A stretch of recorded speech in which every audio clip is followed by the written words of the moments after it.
출애굽기 32장 7절부터 14절까지의 말씀을 가지고 같이 하는 묵상 그리고 나눔의 시간을 갖겠습니다. 먼저 본문 말씀부터 같이 들어보겠습니다. 여호와께서 모세에게 이르시되 너는 내려가라. 네가 애굽 땅에서 인도하여 낸 네 백성이 부패하였도다. 그들이 내가 그들에게 명령한 길을 속히 떠나 자기를 위하여 송아지를 부어 만들고 그것을 예비하며 그것에게 제물을 드리며 말하기를 이스라엘아, 이는 너희를 애굽 땅에서 인도하여 낸 너희 신이라 하였도다. 내가 이 백성을 보니 목이 뻣뻣한 백성이로다. 그런즉 내가 한 대로 두라. 내가 그들에게 진노하여 그들을 진멸하고 너를 큰 나라가 되게 하리라. 모세가 그의 하나님 여호와께 구하여 이르되 여호와여, 어찌하여 그 큰 권능과 강한 손으로 애굽 땅에서 인도하여 내신 주의 백성에게 진노하시나이까? 어찌하여 애굽 사람들이 이르기를 여호와가 자기의 백성을 산에서 죽이고 지면에서 진멸하려는 악한 의도로 인도해내었다고 말하게 하시려 하나이까? 주의 맹렬한 노를 그치시고 뜻을 돌이키사 주의 백성에게 이 화를 내리지 마옵소서. 주의 종 아브라함과 이삭과 이스라엘을 기억하소서. 주께서 그들을 위하여 주를 가리켜 맹세하여 이르시기를 내가 너희의 자손을 하늘의 별처럼 많게 하고 내가 허락한 이 온 땅을 너희의 자손에게 주어 영원한 기업이 되게 하리라 하셨나이다. 여호와께서 뜻을 돌이키사 말씀하신 화를 그 백성에게 내리지 아니하시니라. 지난 본문에서 이스라엘 백성들은 모세를 기다리지 못하고 금송아지를 만들었습니다. 그러므로 하나님과의 언약을 깨뜨려 버린 것입니다. 여기에 대해 하나님께서는 부패하였다 혹은 목이 뻣뻣하다 라고 비난하고 계십니다. 그러면서 10절 말씀에 그들을 버리실 것임을 암시해주고 있는 것입니다. 그러자 모세는 하나님께 간구하게 됩니다. 이스라엘을 버리지 말 것을 간청하게 되는 것입니다. 이러한 기도 속에 하나님께서는 모세의 기도를 들어주십니다. 결국 모세의 기도가 이루어지게 된 것입니다. 우리는 이러한 기도를 벤치마킹해야 되는 것입니다. 그러므로 하나님을 기쁘게 하고 옳은 방향으로 기도해야 되는 것입니다. 그렇기 때문에 저는 오늘 본문 말씀을 통하여 우리가 어떠한 기도를 해야 될지를 한번 살펴보기를 원합니다. 첫 번째로 모세는 신앙 고백을 하였습니다. 하나님의 은혜미 주가 어떻게 일하셨는가를 고백하고 있는 것입니다. 오늘 본문의 11절 말씀을 읽어보면 큰 권능과 강한 손으로 애굽 땅에서 인도해 내셨다라고 전해주고 있습니다. 그러면서 주의 백성으로 삼아주셨음도 전해주고 있는 것입니다. 이것은 애굽의 10가지 재앙 및 그간의 기적들 그리고 그들을 구원코자 하였던 하나님의 노력들에 대하여 전하고 있는 것입니다. 그러면 이러한 고백은 왜 중요한 것입니까? 하나님은 이러한 인정을 받지 못하면 삐지시는 속 좁은 분이십니까? 그것보다도 그러한 고백이 있어야지만이 결국 주를 높일 수 있기 때문입니다. 그를 통하여 우리가 이 땅에 존재하는 이유를 나타내야 되는 것입니다. 하나님께서는 그러한 사명 및 정체성을 드러내기 위하여 주를 높이라 라고 전해주고 계신 것입니다. 그러므로 우리의 기도 안에는 반드시 신앙 고백이 흘러나와야 되는 것입니다. 그리고 그러한 신앙 고백이 흘러나오게 되면은 반드시 회개와 감사가 나올 수밖에 없습니다.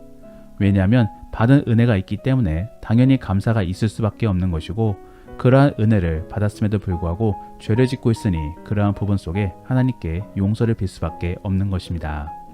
그러면 우리의 기도는 어떻습니까? 아마도 90% 이상이 간과하는 기도만을 하고 있는지도 모릅니다. 제 욕심만 채우기 위한 그러한 기도를 하고 있는지도 모르는 것이죠. 그러한 기도는 타 종교의 간과함과 비슷합니다. 결국 거룩한 기도로 볼 수 없는 것입니다. 분명 기도 안에는 우리의 부족함과 어려움에 대하여 논하고 간구할 수 있습니다. 하지만 그 기도가 전부가 되어서는 안 되는 것입니다. 그것은 성숙한 기도가 되지 못합니다. 기도는 하나님과의 대화입니다.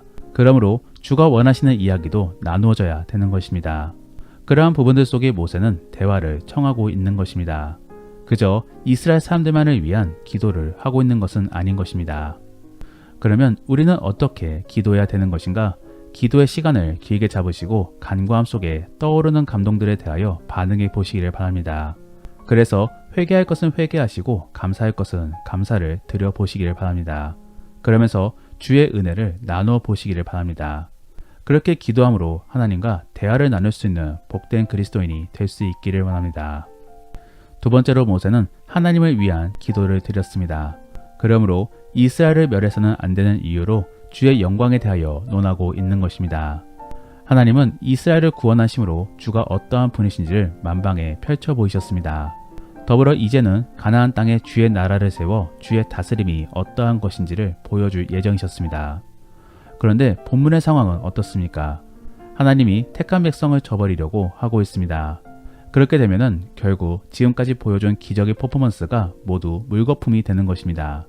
그리고 놀라운 기적을 바라보면서 이스라엘을 주목하였던 주변 민족들이 비웃게 되는 것입니다. 그래서 이렇게 죽이려고 광야로 데려왔냐라고 비아냥거릴 수 있는 것이지요. 더불어 이렇게 능력이 없는 하나님이냐고 조롱할 수 있는 것입니다. 모세는 그러한 부분을 염려함으로 하나님을 말리고 있는 것입니다. 사실 전능의 입장에서 생각해보면 이 세상을 갈아엎고 다시 세워도 할 말이 없습니다. 창조주가 그렇게 하신다는데 누가 감히 딴지를 걸겠습니까? 다만 그렇게 되면은 하나님의 실수를 인정하게 되는 것입니다. 더불어 하나님께서는 노아의 홍수와 같은 그러한 사건을 다시는 일으키지 않겠다라고 약속해 주셨습니다. 그러므로 하나님께서는 제2의 멸망을 일으키시면 안 되는 것입니다. 그러면 어떻게 하는 것이 답이겠습니까? 바로 그들을 용서하시고 갱생시키는 것이 답인 것입니다. 모세는 그러한 부분들을 염두함으로 하나님을 말리고 있는 것입니다. 결국 모세의 기도를 생각해보면 기도는 지혜로워야 할 수 있습니다. 아무 생각 없이 하는 기도는 그저 철없는 기도인 것이지요. 우리는 말씀을 알고 주의 뜻을 묵상함으로 주를 위하여 기도해야 되는 것입니다. 그러한 기도가 바로 성숙한 기도인 것입니다. 이제는 우리의 기도를 돌이켜 보겠습니다. 우리는 얼마나 주를 알면서 기도하고 있습니까? 그저 기도하면 이루어지는 소원풀이로만 알고 하고 있지 않습니까? 그러한 부분들을 생각해 보시며 기도해 보시기를 바랍니다.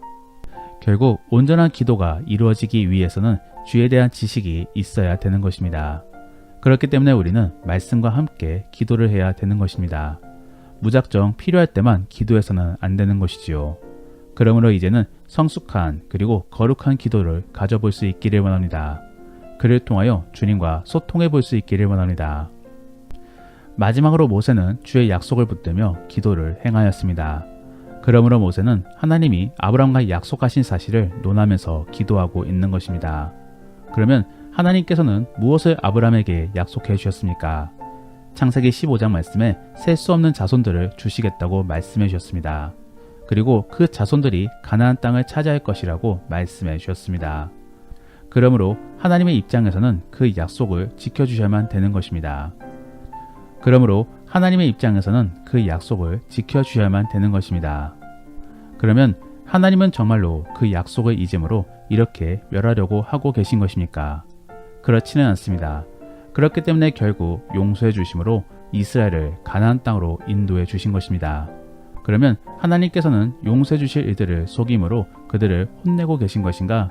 그도 그렇지 않습니다. 하나님께서는 정말로 그들을 죽일 심산으로 모세에게 말씀해주고 계신 것입니다. 그러면 이 상황을 어떻게 해석해야 되는 것인가? 이미와 아직으로서 해석해야 되는 것입니다. 하나님은 시간을 뛰어넘는 고차원 속에 계신 분으로서 이미 종료된 일로서 보고 계십니다. 하지만 우리는 3차원의 동물로서 시간의 장벽을 뛰어넘을 수 없습니다. 그러므로 우리는 미래를 알 수 없는 것이며 그렇기 때문에 당시에는 필사적으로 매달려야 했던 것입니다. 결코 짜고 치는 상황이 아니었던 것입니다. 이러한 부분들 속에 모세는 하나님이 미리 약속해 주신 것을 이야기하면서 약속을 지켜주실 것을 간청하고 있습니다. 즉 모세는 약속을 지켜주실 하나님을 암속에 기도를 하고 있는 것입니다. 사랑하는 성도 여러분, 약속이란 것은 대단히 중요합니다. 약속은 하나님과 우리와의 관계를 증명해주고 있는 것입니다. 그러므로 우리는 반드시 약속을 찾아야 되는 것이고 그 약속을 붙들며 하나님께 기도해야 되는 것입니다. 그러면 하나님께서는 그 약속을 협박으로 받아들이지 않으시는 것인가? 오히려 그 약속을 떠올리는 우리를 바라보면서 기특하게 생각할 수도 있습니다. 왜냐하면 하나님과의 관계를 잊지 않으면서 기도하고 있기 때문입니다. 죄는 회개하면 됩니다. 그리고 하나님께서는 진정한 회개에 대해서는 반드시 용서해 주십니다. 다만 택함 받았고 관계를 맺고 있는 사람들에 한해서 말입니다. 하나님을 믿지 않고 그저 지식 속에서 주문을 외우듯이 회개하는 것은 아무런 효과가 없는 것입니다. 그러므로 모세는 약속을 통하여 하나님과의 관계를 말하고 있는 것이고 그 관계를 전제로 용서를 구하고 있는 것입니다. 우리는 이러한 모세의 기도를 살펴보면서 하나님께서는 우리에게 어떠한 약속을 주셨는가를 살펴봐야 되는 것입니다. 하나님께서는 말씀을 통하여 우리에게 주의 약속을 전해주고 계십니다. 그러므로 우리는 말씀을 살펴보면서 주의 약속을 찾아볼 필요가 있는 것입니다. 사랑하는 성도 여러분, 말씀 및 경건생활 안에서 주와의 약속을 발견해 보시기를 바랍니다. 그래서 그 약속을 붙잡고 기도할 수 있는 지혜로운 그리스도인들이 될 수 있기를 원합니다. 말씀을 정리합니다. 오늘은 모세의 기도를 벤치마킹하여 우리는 어떠한 기도를 드려야 될까를 한번 살펴보았습니다. 첫 번째로는 신앙 고백이 있어야 되는 것입니다. 그러므로 받은 은혜에 대하여 고백해야 되는 것이고 그 고백 속에서 우리는 감사와 회개가 있어야 되는 것입니다. 그래야만 우리는 구하기만 하는 나약한 기도를 하는 것이 아니라 하나님을 바라봄 속에 거룩한 기도를 할 수 있는 것입니다. 두 번째로 우리는 주를 위하는 기도를 해야 되는 것입니다. 많은 사람들은 자신 및 공동체를 위한 기도만을 하고 있습니다. 그러면 하나님을 사랑함 속에 기도하는 것이 아닌 자기 목적을 위하여 드리는 그러한 기도가 될 수 있는 것입니다. 그러므로 우리는 경건생활을 통하여 주가 원하시는 것을 묵상함으로 그러한 내용을 기도 제목으로 삼아야 될 것입니다. 물론 자기를 위한 기도도 필요합니다. 하지만 그러한 기도만을 하지 말 것을 권하고 있는 것입니다. 그러므로 자기를 위한 기도 및 하나님을 위한 기도를 함께 드릴 수 있어야 되는 것입니다. 마지막으로 우리는 하나님과의 약속을 이야기하면서 기도해야 되는 것입니다. 약속은 관계를 전제로 합니다. 그러므로 만일 약속이 있다라고 한다면 깊은 관계가 맺어져 있음을 암시해주고 있는 것입니다.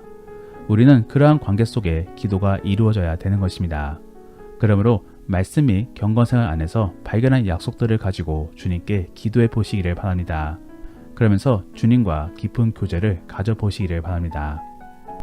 그러면 오늘 들은 이야기를 생각해 보시며 다시 한 번 더 오늘 본문의 말씀을 들어보시겠습니다. 여호와께서 모세에게 이르시되 너는 내려가라. 네가 애굽 땅에서 인도하여 낸 네 백성이 부패하였도다.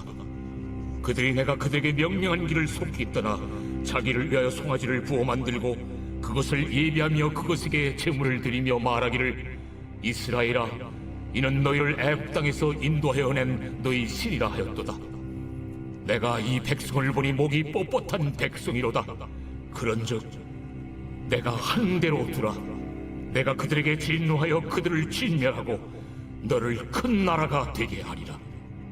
모세가 그의 하나님 여호와께 구하여 이르되 여호와여, 어찌하여 그 큰 권능과 강한 손으로 애굽 땅에서 인도하여 내신 주의 백성에게 진노하시나이까? 어찌하여 애굽 사람들이 이르기를 여호와가 자기의 백성을 산에서 죽이고 지면에서 진멸하려는 악한 의도로 인도해 내었다고 말하게 하시려 하나이까? 주의 맹렬한 노를 그치시고 뜻을 돌이키사 주의 백성에게 이 화를 내리지 마옵소서. 주의 종 아브라함과 이삭과 이스라엘을 기억하소서. 주께서 그들을 위하여 주를 가리켜 맹세하여 이르시기를 내가 너희의 자손을 하늘의 별처럼 많게 하고 내가 허락한 이 온 땅을 너희의 자손에게 주어 영원한 기업이 되게 하리라 하셨나이다. 여호와께서 뜻을 돌이키사 말씀하신 화를 그 백성에게 내리지 아니하시니라. 우리가 오늘 말씀을 통해 실천해보기 원하는 생활숙제는 기도문을 작성해 보시기를 바랍니다. 그래서 하나님이 원하시는 기도를 잘 작성해 보시기를 바랍니다. 더불어 오늘 들은 말씀을 가지고 믿음의 나눔이나 가정예배를 드릴 때 나누기 원하는 것은 하나님께 받은 약속에 대하여 한번 나누어 보시기를 바랍니다. 그래서 하나님께서 주신 말씀이 무엇이 있는지를 한번 나누어 보시기를 바랍니다. 우리가 오늘 말씀을 통해 함께 기도하기 원하는 것은 주님, 우리가 지혜로운 기도를 할 수 있게 도와주옵소서. 나 자신만을 위한 기도를 하지 않게 도와주시고 주님과 깊은 교제를 갖게 도와주옵소서. 그리고 주의 뜻을 깊이 알아갈 수 있게 도와주옵소서. 그래서 말씀 및 경건 생활을 통하여 주의 뜻을 깨닫고 기도 제목으로 삼을 수 있는 우리가 될 수 있게 도와달라고 함께 기도하겠습니다. 그러면 이제 오늘 본문 말씀을 가지고 치열하게 하루를 살아갈 수 있기를 바랍니다. 주 안에서 승리하시고 복된 하루가 될 수 있기를 예수님의 이름으로 축복합니다.